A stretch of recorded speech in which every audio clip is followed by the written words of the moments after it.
Seterusnya, majlis dengan hormatnya mempersilakan Yang Berhormat Menteri Kesihatan untuk memulakan sidang media pada petang ini. Bismillahirrahmanirrahim. Alhamdulillah Rabbil Alamin. Wassalatu wassalamu ala asyrafil anbiya mursalin Sayyidina Muhammad wa ala alihi wa sahbihi ajma'in. Assalamualaikum warahmatullahi wabarakatuh dan salam sejahtera. Pada hari ini Khamis 6 Rabiul Akhir 1443 Hijrah bersamaan dengan 11 November 2021 Masehi, dengan kehendak Allah Subhanahu wa taala jua dan dengan rasa duka cita, Kementerian Kesihatan memaklumkan kepada orang ramai bahawa 2 kes yang disahkan COVID-19 telah kembali ke rahmatullah. Kes pertama ialah seorang lelaki berumur 59 tahun. Beliau telah mengalami beberapa masalah kesihatan dan tidak dikategorikan sebagai kematian disebabkan oleh COVID-19. Manakala kes kedua ialah seorang perempuan berumur 61 tahun yang mana punca kematian bagi kes ini masih dalam siasatan. Di kesempatan ini, saya mewakili warga Kementerian Kesihatan dan keseluruhan rakyat negara Brunei Darussalam mengucapkan takziah kepada keluarga kes-kes berkenaan. Semoga roh mereka dicucuri rahmat dan ditempatkan bersama para salihin. Al-Fatihah. A'udzu billahi minasyaitonir rajim. Bismillahirrahmanirrahim. Alhamdulillahi rabbil alamin. Ar-Rahmanir Rahim. Maliki yaumiddin. Iyyaka na'budu wa iyyaka nasta'in.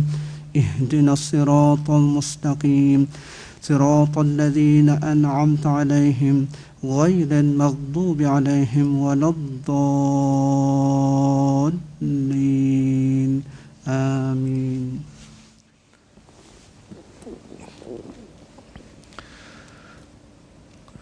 Sebanyak 96 kes baru jangkitan COVID-19 telah disahkan pada hari ini, yang membawa jumlah keseluruhan kes COVID-19 kepada 14,058 orang. Terdapat 59 tambahan kes-kes baru kepada 12 kluster aktif yang sedia ada pada hari ini, yang merupakan kontak-kontak terdekat kepada beberapa kes positif sebelumnya. Sementara itu, terdapat 4 kluster baru telah dikesan yang melibatkan 23 kes. Kedua-dua kluster baru ini adalah merupakan kluster kediaman, di mana satu daripadanya ialah kluster WSS Kulab Construction Dormitory, adalah kluster rumah yang menempatkan pekerja-pekerja syarikat berkenaan. Sebagaimana yang tertera di skrin sekarang, 5 kluster telah ditutup setelah tidak ada kes dikesan di dalam kluster berkenaan selama 28 hari. Oleh yang demikian, jumlah kluster yang aktif adalah 171 kluster. Selain itu, terdapat 3 kes import yang dicatat pada hari ini, yang mana 2 daripadanya telah tiba ke negara Brunei Darussalam dari Kuala Lumpur dengan menaiki penerbangan Diraja Brunei BI 874 pada 5 hari bulan 11 2021, dan 1 lagi kes telah tiba ke negara Brunei Darussalam dari Kuala Lumpur dengan menaiki penerbangan Diraja Brunei BI 874 pada 27 hari bulan 10 2021. Manakala terdapat 11 kes baru yang masih dalam siasatan bagi mengenal pasti sumber jangkitan. 119 kes telah disahkan sembuh pada hari ini, yang membawa jumlah kes yang sembuh di negara Brunei Darussalam kepada 13,233 kes. Manakala jumlah kes aktif ialah sebanyak 729 kes. Di kalangan kes-kes yang sedang ada dalam rawatan sekarang, 6 adalah dalam kategori 5 dan sedang dirawat di unit rawatan intensif. Kesemua mereka memerlukan bantuan mesin pernafasan ataupun artificial ventilation, dengan satu daripadanya juga memerlukan bantuan mesin tambahan hadlang mesin ataupun ECMO. Sementara itu, 3 kes lain dikategorikan dalam kategori 4, iaitu yang memerlukan bantuan oksigen dan adalah di bawah pemantauan rapi.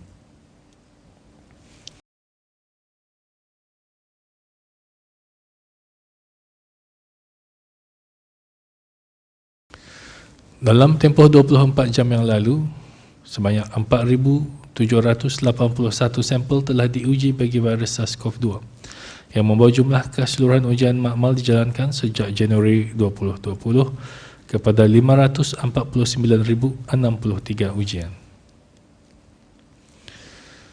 Pada 10 November 2021, sebanyak 6,729 orang telah menerima suntikan vaksin COVID-19. Ini adalah termasuk 4,646 daripada golongan remaja berumur 12 ke 17 tahun. Oleh yang demikian, di bawah program vaksinasi kebangsaan seramai 371,184 orang telah menerima satu dos vaksin COVID-19, iaitu 86.3% daripada jumlah penduduk negara. Manakala 290,032 orang telah melengkapkan 2 dos vaksin COVID-19, iaitu 67.4% daripada jumlah penduduk negara. Bagi operasi pulih yang dijalankan dari jam 8 malam hingga 4 pagi, sebanyak 18 pelanggaran arahan telah dikeluarkan denda kompaun di seluruh negara, di mana 13 daripadanya adalah pelanggaran arahan untuk berada di rumah.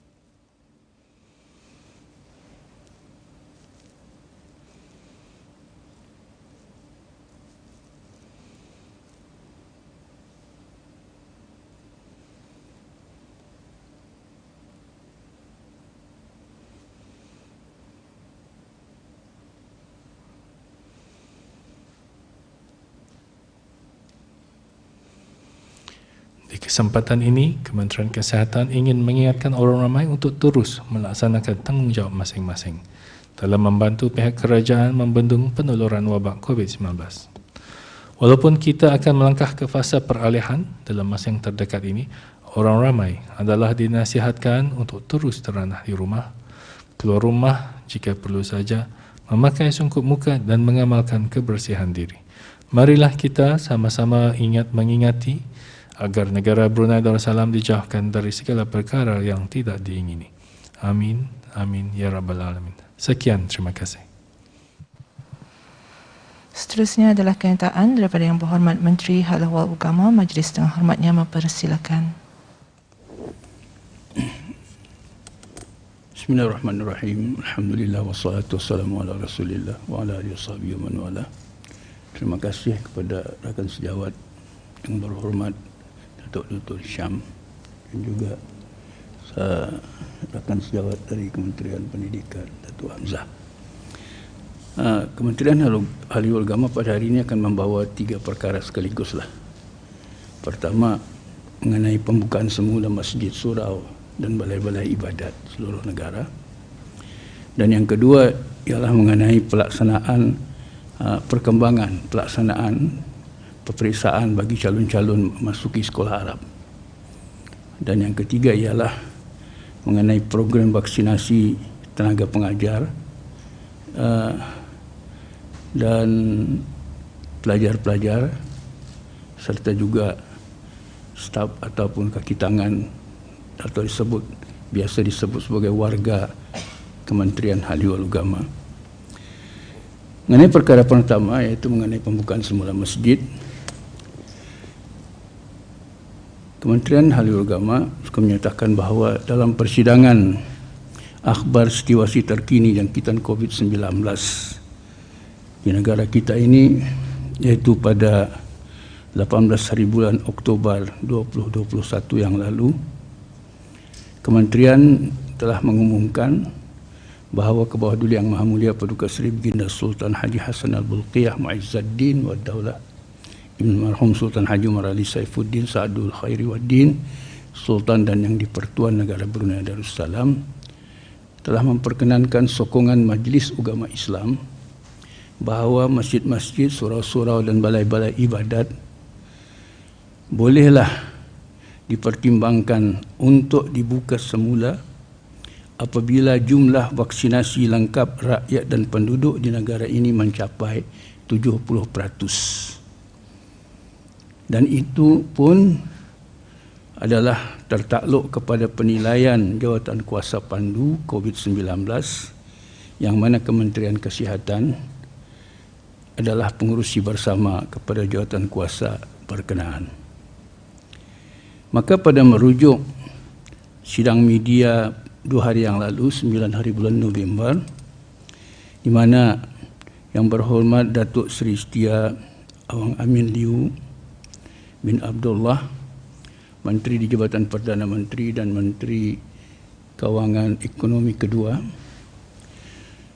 telah mengumumkan mengenai fasa peralihan yang akan bermula pada 19 hari bulan November, minggu depan lebih kurang 9 hari lagi, iaitu dengan pencapaian kadar vaksinasi kebangsaan diperkirakan genap 70 ataupun lebih, 70% ataupun lebih. Jadi oleh yang demikian, sesuai dengan keputusan Majlis Ugama Islam yang telah diperkenankan itu, kerana pada 19 hari bulan November yang akan datang itu, iaitu mulanya masuk tahap ataupun fasa peralihan, adalah bertepatan dengan hari Jumaat. Maka sesuai dengan keputusan Majlis Ugama Islam yang telah diperkenankan, yang disebutkan tadi, maka sembahyang fardu 5 waktu dan sembahyang fardu Jumaat pada hari itu dan seterusnya sembahyang-sembahyang fardu yang lain adalah boleh dilakukan. Bagaimanapun, sesuai juga dengan keputusan majlis, pembukaan masjid semula, pembukaan semula masjid, surau dan balai-balai ibadat dalam fasa peralihan itu, sekalipun penduduk kita ini sudah mencapai vaksinasi 70%, namun kebenaran cuma ialah untuk sembahyang fardu dan sembahyang fardu waktu 5 waktu dan sembahyang Jumaat.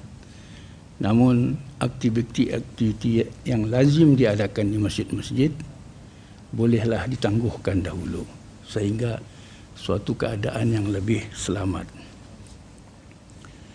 Bagi tujuan ini, garis pandu ataupun yang kita biasa sebut sebagai SOP bagi masjid-masjid dibuka semula dan kita ni boleh datang beribadat di dalam masjid.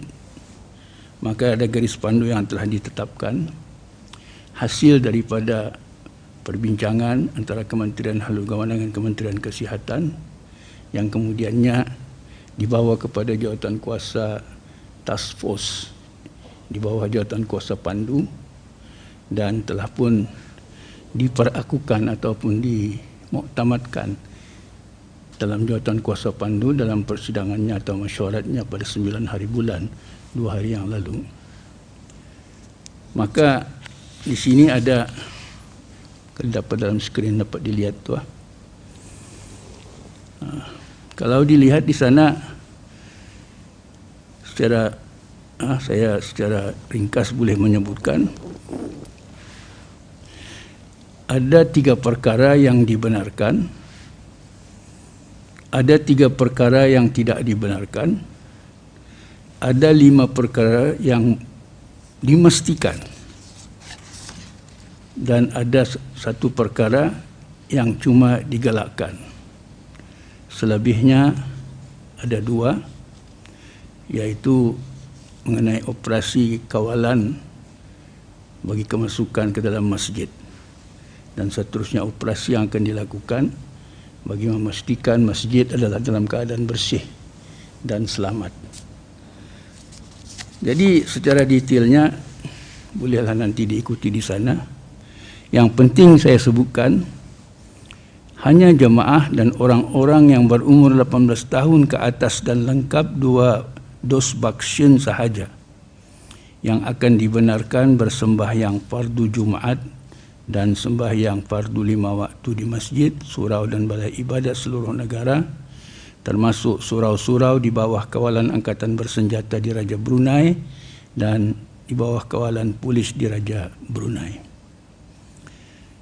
Yang kedua, hanya jemaah lelaki sahaja yang dibenarkan membuat tempahan bagi menunaikan sembahyang fardu Jumaat. Ingat ya, Pada masa gelombang pertama dulu kita benar-benar membuka, kita melakukan dengan secara tempahan by booking.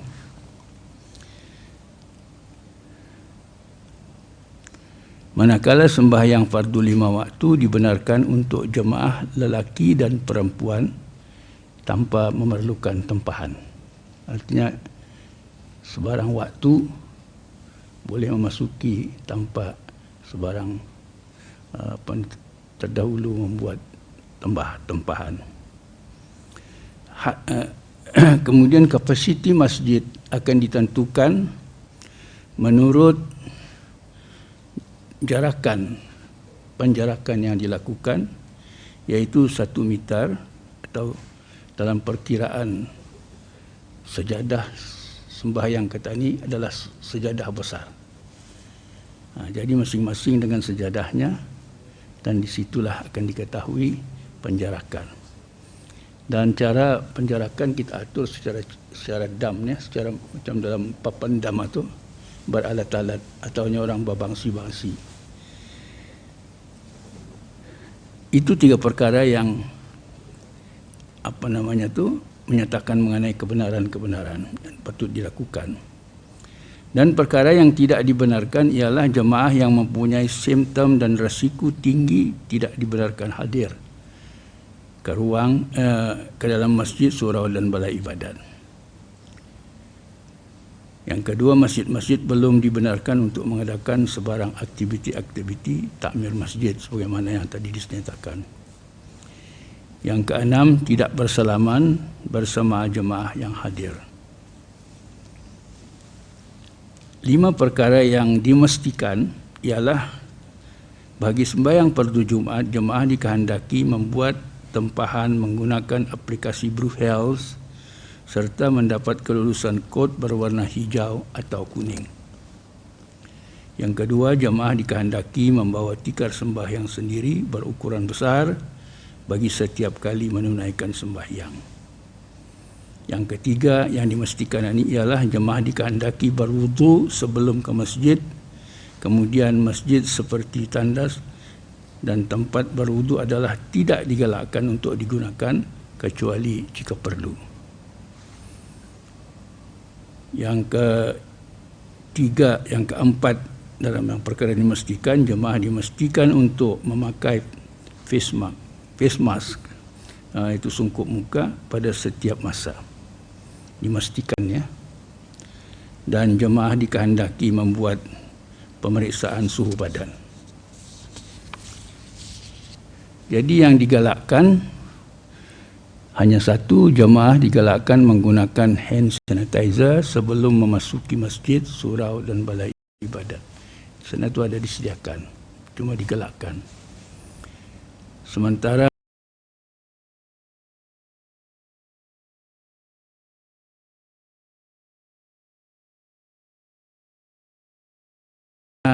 mengenai kawalan masuk ke masjid pada hari Jumaat akan juga menggunakan bantuan daripada anggota pasukan beruniform selain daripada ahli-ahli jawatan kuasa takmir dan sukarelawan-sukarelawan, terutama sekali belia-belia masjid. Kemudian pihak masjid sendiri dan para jemaah juga membantulah untuk memastikan masjid itu dalam keadaan bersih. Umpamanya semua tombol-tombol pemegang pintu hendaklah disanitize dengan cecair yang memadai untuk tujuan-tujuan sanitization itu yang seperti kita lakukan nyahkuman namanya. Jadi membersihkan ruang solat, permukaan-permukaan seperti rak-rak, tiang-tiang dan sebagainya dengan cecair yang sama juga lah. Maksud untuk sanitasi itu. Dan yang ketiga, membersihkan tandas dan tempat berwudu bagi pihak masjid dan bagi pihak jemaah. Jangan tak dulu menggunakan buat sementara ini. Jadi itulah sementara SOP yang berkenaan nanti pada setelah kita ni masuk kepada fasa endemik, ia akan diumumkan kemudian nanti sesuai dengan keadaan yang berbangkit pada masa itu. Pada masa ini setengah memformulirlah apa kira-kiranya macam mana dan akan diumumkan kepada orang ramai. Kementerian Halal Agama menyuruh orang ramai, terutama orang-orang Islam, supaya kita ni bersyukur kehadrat Allah SWT dengan keadaan ini. Walaupun kita ni belum pulih sepenuhnya, masih dalam fasa peralihan menuju endemik, dan dalam endemik itu pun nanti kita menjangkakan tidak seperti mana dalam kehidupan biasa, akan tetap juga dengan normal-normal yang baru. Dan yang mesti dipahamkan, kesyukuran kita kepada Allah SWT, kita telah dicuba tidak datang ke masjid, kita patuh alhamdulillah. Dan sekarang kita dicuba untuk membuka masjid. Sejauh mana kita akan mempergunakan kesempatan ini dengan sebaik-baiknya. Walaupun masjid akan terhad kapasitinya dengan penjarakan, mungkin masjid yang biasa penuh hanya akan menjadi 1/3 ataupun lebih sedikit sampai setengah daripada ruang-ruang dan koridor-koridor yang dipergunakan.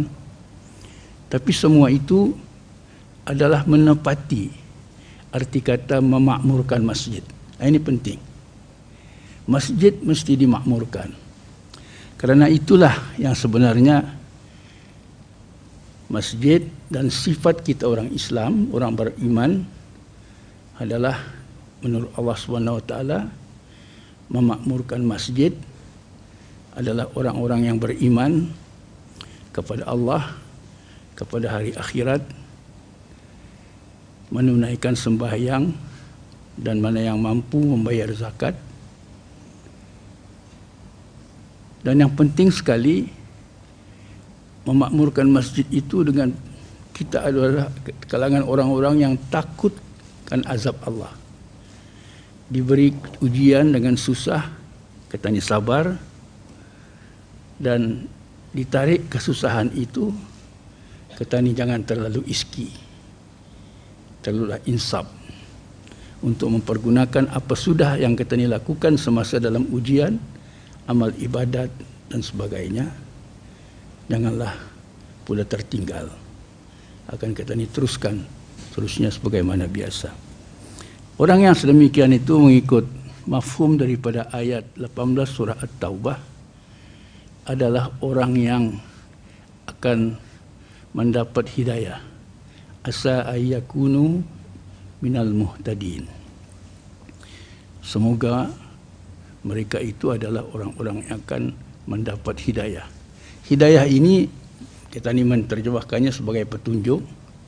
Dalam makna yang luas ialah juga menerima kepimpinan, menerima ajaran, menerima panduan dengan hati lapang. Tidak rasa bergelurat, tidak rasa mempersoalkan dan sebagainya bermacam-macam, tetapi lapang. Semata-mata kerana kita ni takutkan Allah SWT untuk memakmurkan masjid, maka sedemikian itulah menimbulkan perpaduan, persepahaman di kalangan kita seterusnya dalam bermasyarakat. Berhubung mengenai peperiksaan ini, ramai juga orang ibu bapa yang masih bertanya macam mana peperiksaan anaknya yang menjadi calon untuk memasuki sekolah Arab. Sebenarnya ada seramai lebih 2,000, iaitu 2,394 orang memohon untuk memasuki sekolah Arab. Dan sebagaimana telah diumumkan pada bulan Oktober yang lalu, peperiksaan masuk ke sekolah Arab akan dibuat secara penilaian, tidak secara peperiksaan seperti biasa. Jadi bagaimana penilaian itu? Dan inilah yang mau dinyatakan, bahawa dengan mengambil kira perolehan markah pelajar dalam penilaian kendalian sekolah, sama ada peperiksaan setengah tahun, ujian topikal dan penilaian hasil kerja pelajar di sepanjang tahun 2021. Jadi penilaian ini kalau setakat di persekolahan agama, kerana calon-calon itu adalah dari persekolahan agama, tetapi ada juga calon yang sudah dalam persekolahan swasta ataupun persekolahan Kementerian Pendidikan. Jadi mata pelajaran mereka di swasta itu yang termasuk dalam syarat untuk peperiksaan itu ialah mathematics dan English. Jadi Kementerian Halil Agama, Jabatan Pengajian Islam adalah akan berhubung dengan pihak sekolah-sekolah yang berkenaan untuk menghantar laporan atau report kemajuan murid-muridnya yang menjadi calon memasuki sekolah Arab. Dan mudah-mudahan ini akan berjalan dengan lancar. Mengenai program vaksinasi kebangsaan yang melibatkan murid-murid ataupun yang sedang berjalan sekarang, yang sudah masuk 4 hari kah? 3-4 hari sudah berjalan, melibatkan remaja. Kalau dalam perkiraan setakat ini lengkap dua dos stafnya, teaching staff dulu ni, bukan sekolah-sekolah, minta maaf sayang. Kalau mengikut daripada kenyataan yang dibuat pada 9 hari bulan yang lalu daripada Jawatan Kuasa Pandu, bahawa semua staf, pekerja-pekerja sekolah termasuklah juga tenaga pengajar dan non-teaching staff, petugas-petugasnya adalah dikehendaki untuk menerima suntikan vaksin secara mandatori. Jadi ini penting dianggap sedemikian. Jadi setakat ini boleh dapat dilaporkan bahawa yang sudah lengkap guru-guru dan stafnya yang bukan daripada kalangan tenaga pengajar, termasuk juga sandaran dan sebagainya, dan tenaga-tenaga sokongan seperti kerani, pembersih dan tukang kebun dan sebagainya. Setakat ini yang lengkap 2 dos seramai 2,781 guru, iaitu kalau peratusnya 78.96%. Yang baru 1 dos 709 orang guru, termasuklah staf-staf yang lain tadi, iaitu perkiraannya 20.13%. Belum bervaksin langsung ada 32 guru. Jadi sekurang-kurangnya 1 dos vaksin keseluruhannya 3.490 orang, 99.9%. Apa yang penting ditekankan di sini, mereka ini adalah orang yang akan berinteraksi sesuai dengan tugas mereka di sekolah. Jadi sekolah, murid-murid yang berkenaan umur remaja dikehendaki untuk bervaksin. Jadi mereka hendaklah juga bervaksin. Melihat kepada angka yang di sini ada 32 orang guru yang belum bervaksin, Kementerian Halil Agama melalui Jabatan Pengajian Islam akan berikhtiarlah mendekati mereka untuk mengetahui sebab-sebabnya. Kalaulah sebab-sebabnya dari segi alasan kesihatan atau sebab-sebab kerana sebab-sebab tertentu yang boleh ditimbangkan oleh jawatan kuasa, sekurang-kurangnya task force dan sebagainya, nanti boleh diterima, kita pertimbangkan. Tapi kalau ada sebab-sebab yang merupakannya orang keyakinan yang didorongkan oleh pegangan agama, dalam hal itu perlulah ia segera tampil untuk bertanya kepada pihak yang mengetahui dalam perkara ini. Kementerian dan Jabatan Pengajian Islam akan berusaha untuk menolong mereka mendapat kaunseling. Pertama di Kementerian Agama ada bahagian kaunselingnya, kepahaman agama, dan kalau perlu juga memerlukan nasihat daripada pihak berkenaan kesihatan dan pihak berkenaan hukum syarak. Itu yang pentingnya tu. Jadi vaksinasi kebangsaan bagi remaja pula sebenarnya cuma di sini disebutkan adalah jumlah pelajar sekolah Arab dan institut tahfiz yang telah diizinkan oleh ibu bapa dan penjaganya untuk diberikan suntikan vaksin dalam program ini adalah seramai 4,397, yakni dari jumlah seramai 4,590, iaitu 96%. Selebihnya murid-murid ataupun penuntut agama yang mempelajari agama, mengambil pelajaran agama untuk lulus peperiksaan darjah 6 dan sebagainya, berada di sekolah swasta dan berada di sekolah-sekolah umum di bawah Kementerian Pendidikan. Tapi ini setakat di sekolah Arab dan di ma'had tahfiz sahaja. Jadi melihat kepada peratus di sini ada 96, jadi maknanya ada 4% saja lagi yang belum diizinkan. Jadi itu pun akan diketahui jumlahnya dalam 100 lebih. Kalau dari pemerhatian secara kasar kementerian setakat ini, lebih separuh daripadanya adalah kerana murid-murid itu baru masuk 12 tahun, masih damit lagi. Mungkin ibu bapa beralasan dilihat duit. Saya ni masihnya orang damai lagi apalagi kalau yang kebetulan memang bertubuh saiznya memang kecil. Jadi mungkin mereka menunggu dulu apa hasil daripada proses vaksinasi sekarang ini yang akan berakhir. Kalau bagi sekolah Arab akan berakhir minggu depan insya-Allah 14 dan 15 bulan. Jadi setelah itu akan diketahuilah 4% itu apa sebabnya. Akan dicari.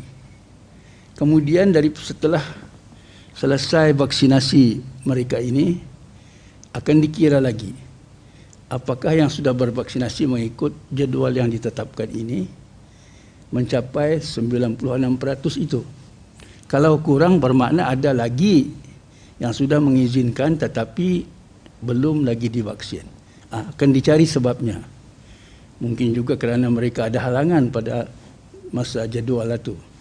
Halangan kenderaan, halangan mungkin sakit dan sebagainya. Dan mungkin juga mereka akan melihat apa hasilnya kawan-kawannya yang lain itu. Jadi semuanya ini akan dikaji. Yang kita pentingkan mengenai vaksinasi ini ialah apa? Ketani dalam berhadapan dengan COVID-19 bagi mengawal jangkitannya, penularannya, Ketani mengambil pendekatan, maafkan saya, yang menghormatkan saya lebih arif mengenai perkara ini, mengenai pendekatan iaitu menggunakan kaedah vaksinasi sebagai mengurangkan risiko jangkitan, di samping kaedah amalan-amalan kerohanian dan juga amalan-amalan saleh berupa membantu orang-orang yang patut dibantu dalam keadaan sekarang, dan juga ialah meneruskan amal saleh, amal-amal kebajikan. Jadi dengan pendekatan ini Ketani mahu semua orang selamat. Tidak ada orang yang terkecuali dari selamat.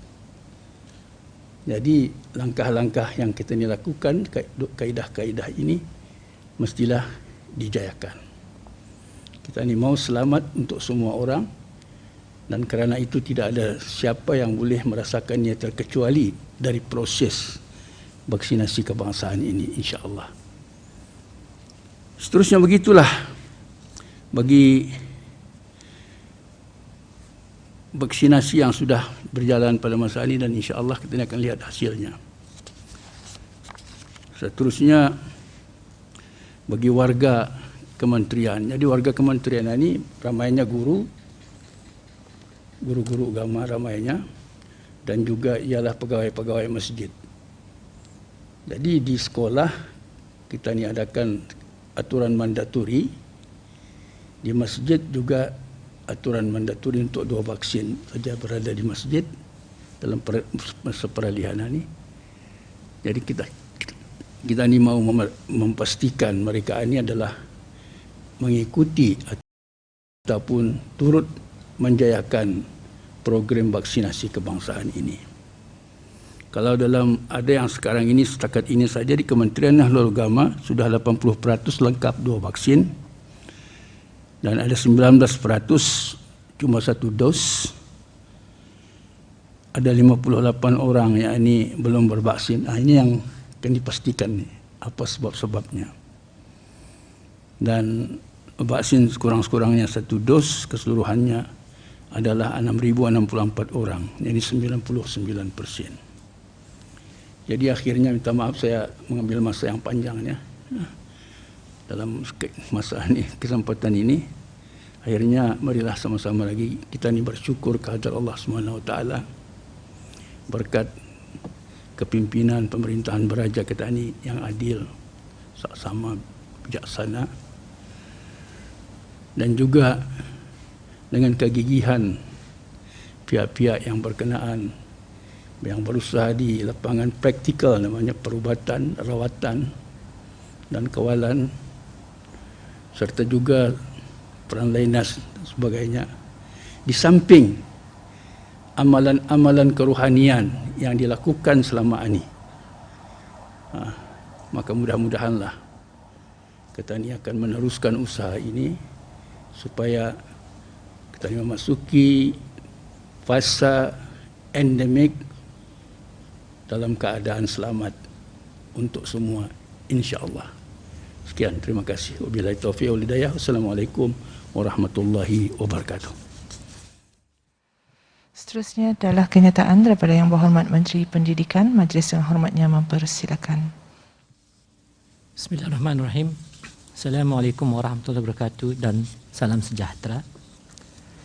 Sebagaimana yang dimaklumi, program vaksinasi pelajar yang berusia 12 hingga 17 tahun atas kerjasama Kementerian Pendidikan bersama Kementerian Kesihatan telah bermula pada hari Isnin 3 Rabiul Akhir 1443 bersamaan 8 November 2021 yang lalu. Alhamdulillah, setakat hari Khamis 11 November 2021 jam 3 petang ini tadi, seramai 17,762 orang pelajar terdiri dari kalangan mereka yang bersekolah di sekolah-sekolah dan institusi-institusi pendidikan di bawah kawalan Kementerian Pendidikan, Kementerian Ahlul Agama, sekolah-sekolah swasta dan sekolah-sekolah antarabangsa telah menerima dos pertama vaksin COVID-19. Di daerah Brunei Muara seramai 11,805 orang menjalani vaksinasi. Di daerah Temburung seramai 1,074 orang pelajar. Manakala seramai 2,698 orang pelajar menerima vaksin pertama mereka di daerah Tutung, dan di daerah Belait pula seramai 2,185 orang pelajar telah menerima vaksinasi. Sepanjang program ini dilaksanakan, Kementerian Pendidikan telah pun menugaskan pegawai-pegawai dan guru-guru pengawas bagi membantu petugas di lokasi-lokasi vaksinasi bagi memudahkan proses pendaftaran untuk para ibu bapa dan khasnya pada para pelajar. Pihak Kementerian Pendidikan juga menyediakan kemudahan pengangkutan untuk pelajar-pelajar ke pusat-pusat vaksinasi. Dalam kesempatan ini juga pihak kementerian ingin memaklumkan bahawa terdapat dua perubahan kepada jadual vaksinasi pelajar. Perubahan pertama ialah pada hari Jumaat 7 Rabiul Akhir 1443 bersamaan dengan 12 November 2021 ini, yang mana akan melibatkan 11 sekolah dan 699 orang pelajar. Sementara perubahan kedua ialah pada hari Sabtu 8 Rabiul Akhir 1443 bersamaan dengan 13 November 2021 yang akan melibatkan seramai 1,105 orang pelajar dari 14 buah sekolah swasta dan institusi kerajaan. Tarikh dan lokasi bervaksin yang baru telah pun dimaklumkan kepada sekolah-sekolah berkenaan.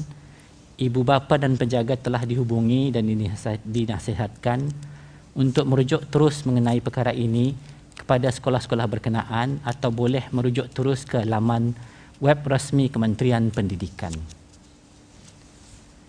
Dalam masa yang sama mengambil kira persediaan ke fasa peralihan yang akan berlaku di masa yang terdekat ini, Kementerian Pendidikan dan Kementerian Ahli Agama telah menyediakan garis panduan bagi institusi-institusi pendidikan teknikal dan pengajian tinggi dan pusat-pusat latihan awam dan swasta di bawah Kementerian Pendidikan, Kementerian Ahli Agama mengikut rangka kerja Pelan Pemulihan Kebangsaan COVID-19. Dalam fasa peralihan itu nanti, pembukaan institusi-institusi pendidikan teknikal dan pengajian tinggi serta pusat-pusat latihan awam dan swasta adalah mengikut garis panduan berikut. Pertama, sekatan kapasiti dibenarkan beroperasi dengan had kapasiti 50% mengikut keluasan tempat dalam satu-satu masa. Kedua, protokol kemasukan di mana hanya individu yang lengkap mendapat 2 dos vaksin sahaja akan dibenarkan untuk hadir ke premis-premis berkenaan. Bukti pengesahan vaksinasi hendaklah ditunjukkan. Di samping itu, semua individu adalah dibenarkan atau diperlukan untuk menjalani ujian ART sekali setiap minggu dengan keputusan negatif. Turut dilaksanakan adalah keperluan am yang lazim seperti pemakaian sungkup muka atau face mask bagi semua individu, pengimbasan kod QR dengan menggunakan aplikasi BruHealth sebelum memasuki premis awam dan hanya mereka yang mempunyai kod BruHealth warna hijau dan kuning sahaja dibenarkan masuk. Dengan kad pengenalan ditunjukkan sebagai pengesahan serta lain-lain keperluan yang berkaitan dalam memastikan garis panduan Kementerian Kesihatan Brunei Darussalam adalah sentiasa dipatuhi.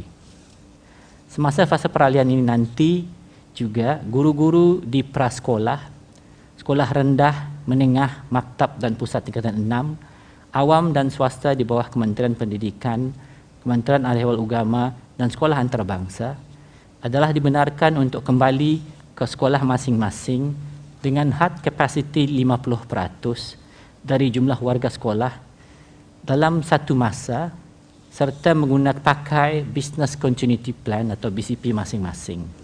Perkara ini adalah bagi memberikan guru-guru kesempatan untuk membuat persediaan pengajaran dan pembelajaran yang diperlukan menjelang tahun akademik 2022 yang baru. Di kesempatan ini, pihak Kementerian Pendidikan merakamkan penghargaan dan ucapan terima kasih kepada pasukan petugas di pusat-pusat vaksinasi, pegawai-pegawai dan guru-guru pengawas yang bertugas, para ibu bapa dan penjaga yang telah memberi kerjasama penuh dan padu dalam sama-sama memastikan kelancaran pelaksanaan program vaksinasi ini. Kita menyeru kepada pihak-pihak berkepentingan untuk terus memberikan sokongan dan kerjasama yang telah kita saksikan pada hari ini dan mudah-mudahan akan datang juga agar ianya berlanjutan di sepanjang program ini dilaksanakan demi keselamatan pelajar kita ini, khasnya juga kepada kesejahteraan masyarakat. Sekian, terima kasih. Wabillahi taufiq wal hidayah. Assalamualaikum warahmatullahi wabarakatuh. Terima kasih Yang Berhormat Menteri, dan ini sesi sidang media membukakan soalan-soalan daripada pihak media. Sila perkenalkan diri dan agensi Auda sebelum mengajukan soalan. Terima kasih.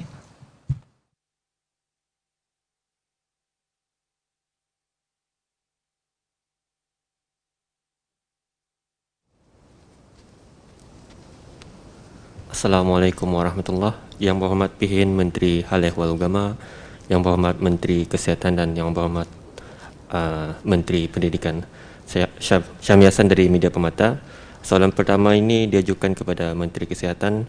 Yang Muhammad Datuk, adakah terdapat sebarang garis panduan piawaian atau SOPs yang perlu dipatuhi bagi semua kaunter-kaunter perkhidmatan di sektor perkhidmatan awam semasa fasa peralihan nanti?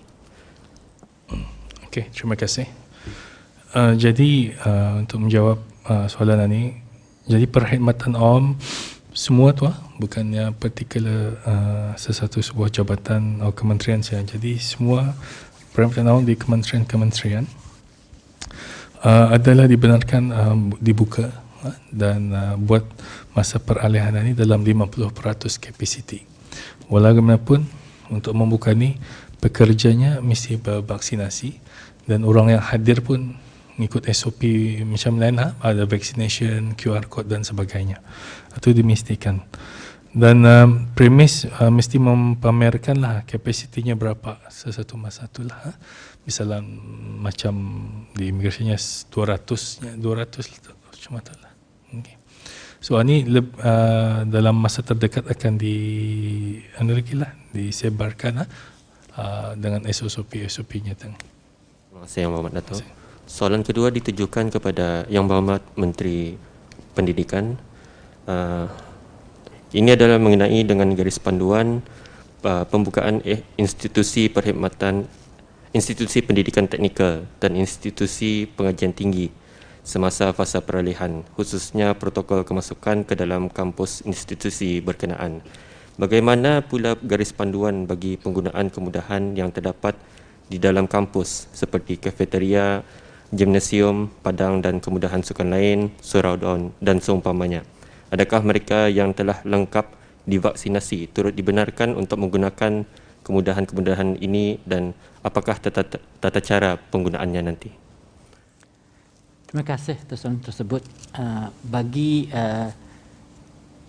menjawab mengenai dengan kemudahan-kemudahan lain yang terdapat di institusi pendidikan tinggi dan juga teknikal, mereka adalah mengikut SOP-SOP yang telah diadakan mengenai dengan premis-premis tersebut, seperti dalam gym nanti ada SOP-nya yang dikeluarkan dari autoriti yang berkenaan, seperti dari Kementerian Belia dan Sukan yang mengenai dengan penyurang sukan.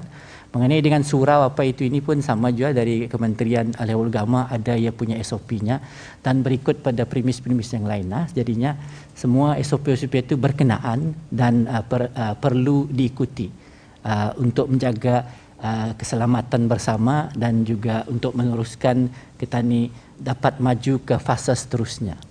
Itu saja. Sekian. Terima kasih atas penjelasan Yang Berhormat Datuk.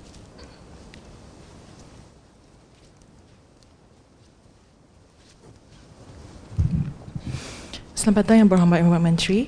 Kaulah saya Analisa dari Bruneian. Di sini ada satu soalan diajukan kepada Yang Berhormat Menteri Pendidikan. Yang Berhormat Datuk sukacita memohon pencerahan sama ada penilaian atau peperiksaan hujung semester iaitu pada hujung tahun ini bagi institusi pendidikan teknikal dan institusi pengajian tinggi akan dikendalikan secara fizikal ataupun dalam talian berkaitan dengan kebenaran operasi semasa fasa peralihan. Terima kasih atas soalan tersebut. Mengenai dengan penilaian hujung semester seperti yang dirancang lebih awal ianya akan dilakukan secara dalam talian supaya tidak ada disruptionnya lagi. Jadinya itutah yang telah dirancangkan dari awal dan diharapkan ianya akan dilaksanakan supaya semua pelajar akan dapat melalui proses ia punya assessment di hujung semester. Terima kasih Yang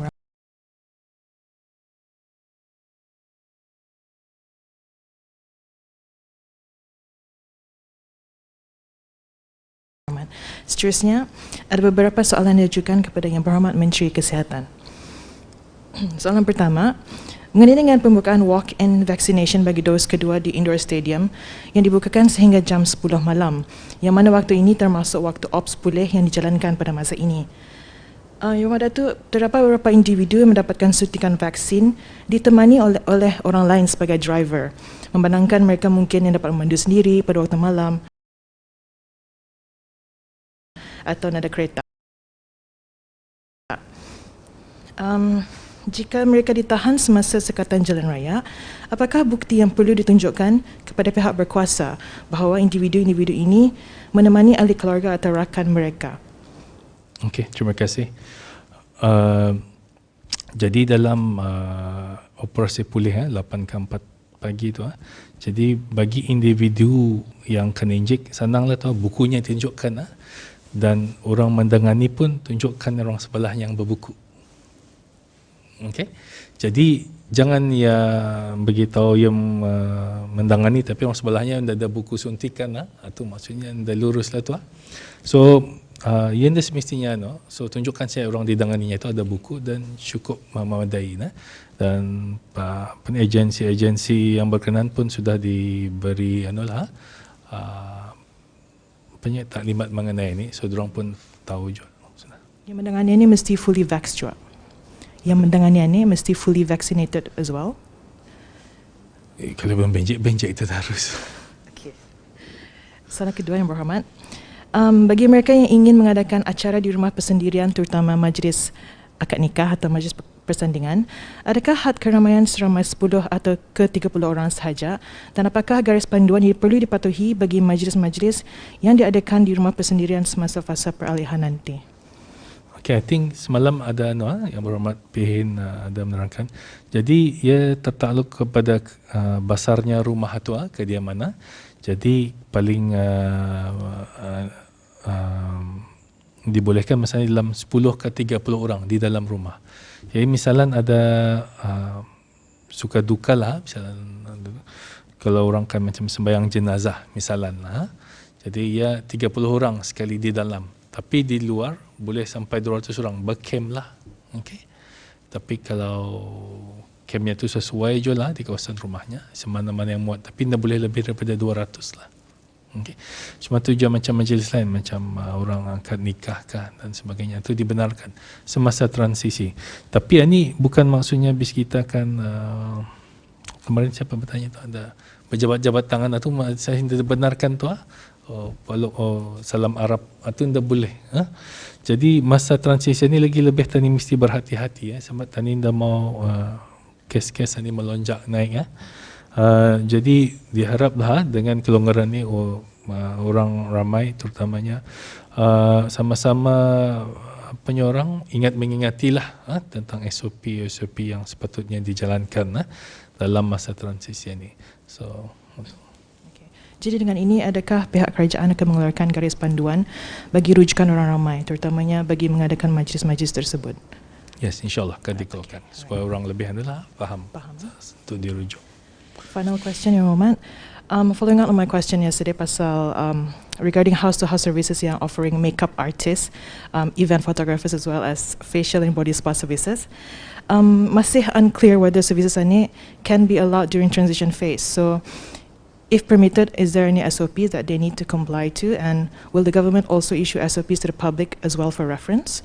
Okay. Jadi macam majlis nikah dibenarkan kan? Jadi macam makeup artist ataupun pengangun itu dibenarkan. Jadi yang seperti biasa, orang mesti double vaccinated vaksinasi 2 kali, saya dah ada demam sebagainya lah. Dan lebih baik kalau orang makeup artis ni atau pengangun itu tani buat antigen test sebelum dia masuk So ia ni dari rumah ke rumah lain lagi sekarang kan, takuti macam itulah. Jadi untuk hari itu bisa dibuat sekali antigen test untuknya. So orang rumah yang membuat persediaan untuk macam nikah yang itu yang sebaiknya lah. Okay. Terima kasih Yang Berhormat Menteri.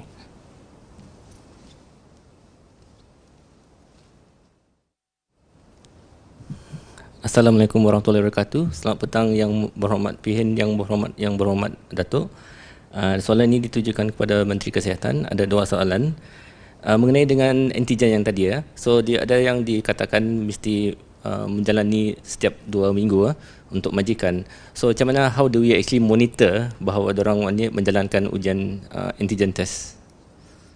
Kita ni maksudnya kerajaan, is it? Yeah, like how do we monitor? Yeah. So buat masa ni rancangan dibuat nanti ialah antigen ni ada QR code-nya. Jadi bila menggambar, tani tahu sudah QR code itu untuk siapa antigennya. Itu in the near future lah, dalam masa terdekat. Mudahan sudah selesai. Tapi buat masa ni, misalnya sesuatu syarikat menyediakan 50 orang pekerja. Tapi tidak semestinya semua hari satu tu, mungkin hari 2 kah. Tapi asal saya buat 2 kali sekali dalam 2 minggu, tapi ada senarainya lah. Dan di masa akan datang, Tani ada membuat akan menyediakan macam antigen center. Okay? Jadi antigen center ni ia boleh mengeluarkan sertifikat. Dia perlu bahasa sertifikat damit untuk dibawanya. Misalnya kalau saya dah bervaksinasi misalnya, kena suruh buat antigen, so saya pergi ke tempat ni lah, center ni yang mengeluarkan sertifikat. So sertifikat tu valid untuk sehari itulah.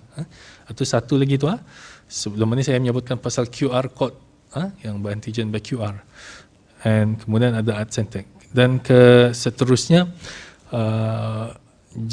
syarikat-syarikat itu boleh membuat sendiri, tapi mereka akan dipantau secara berkala lah untuk memastikan apa dorang buat ni lurus lah. Soalan seterusnya, Yang Berhormat Datuk, apabila sampai fasa peralihan dan jika kes meningkat, apakah ukuran dari segi jumlah kes positif atau hospitalization rate yang akan membawa kita kembali untuk menguatkuasakan restrictive measure?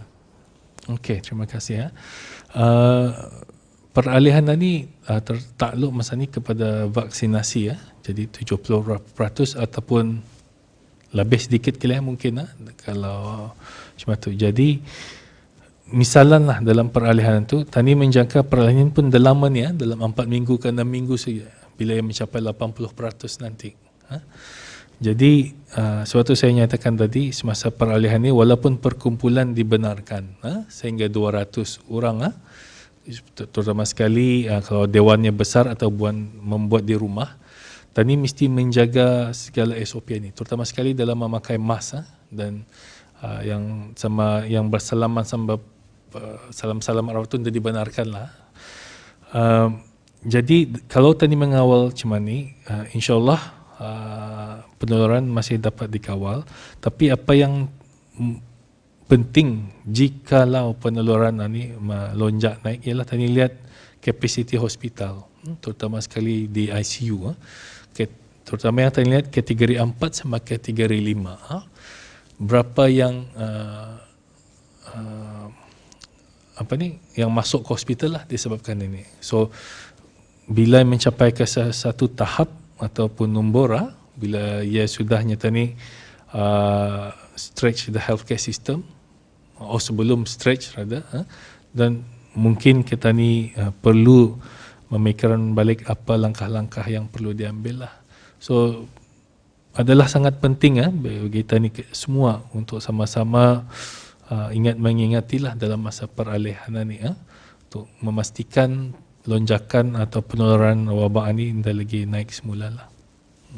So yang penting itulah keadaan health status tidak terjejas ataupun stretch, terutama sekali pengisian dalam kategori 4 sama kategori 5. Terima kasih Yang Berhormat.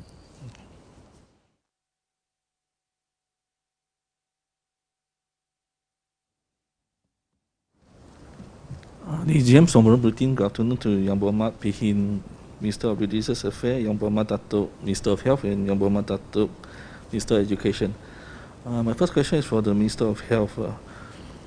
During the transition phase, is all the mild symptom COVID-19 positive cases will be all quarantined at home only? Will quarantine orders still be enforced? Okay.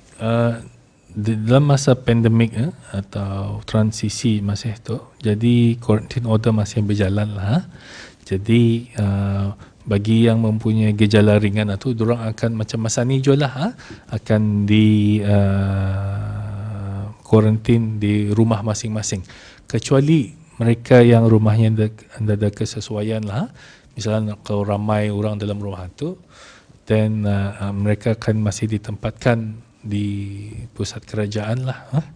So ya, so tapi mudah-mudahan kebanyakannya di tempat rumah masing-masing.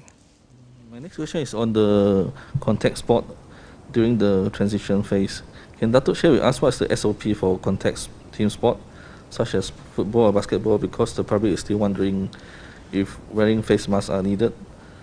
Okay, contact sport ni semalam disebutkan dibenarkan, tapi apa yang mungkin declare dia dibenarkan untuk buat latihan saja tu.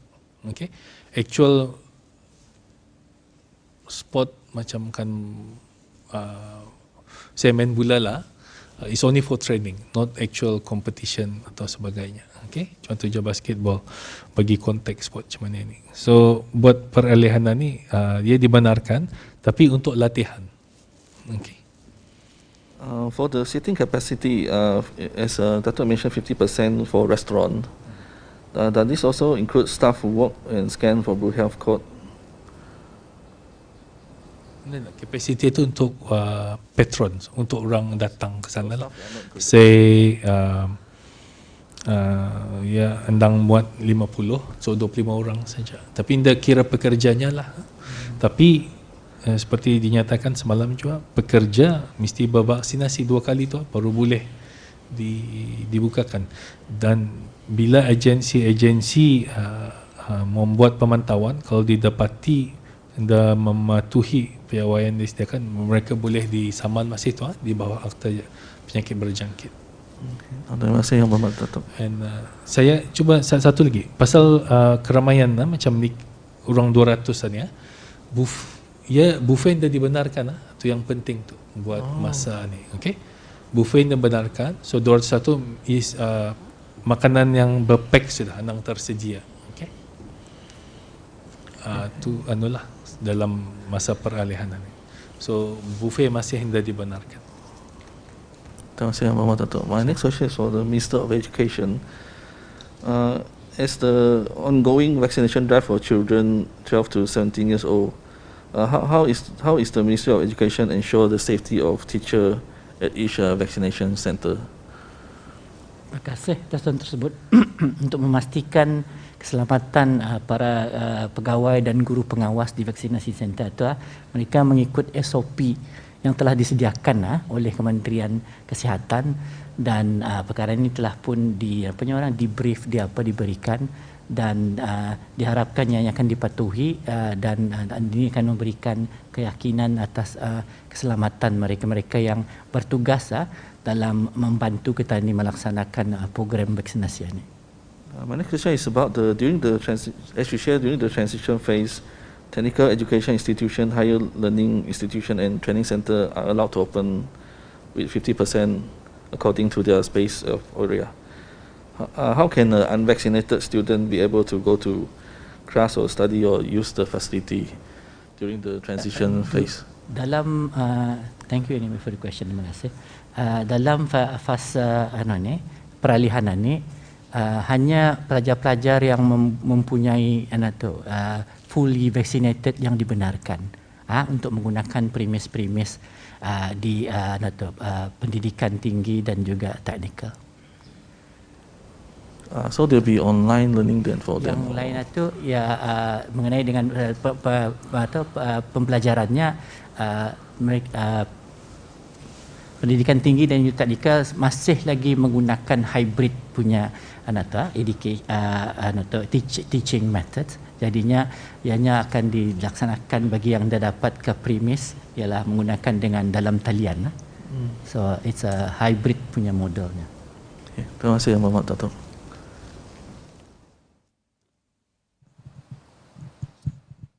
Terima kasih atas soalan-soalan yang diajukan, dan terima kasih juga kepada Yang Berhormat Menteri atas penjelasan yang diberikan. Dan ini kita tutup sidang media pada petang ini, dan sekali lagi mengucapkan ribuan terima kasih kepada semua dan rakan-rakan media yang hadir. Sekian, wabillahi taufiq wal hidayah. Wassalamualaikum warahmatullahi wabarakatuh.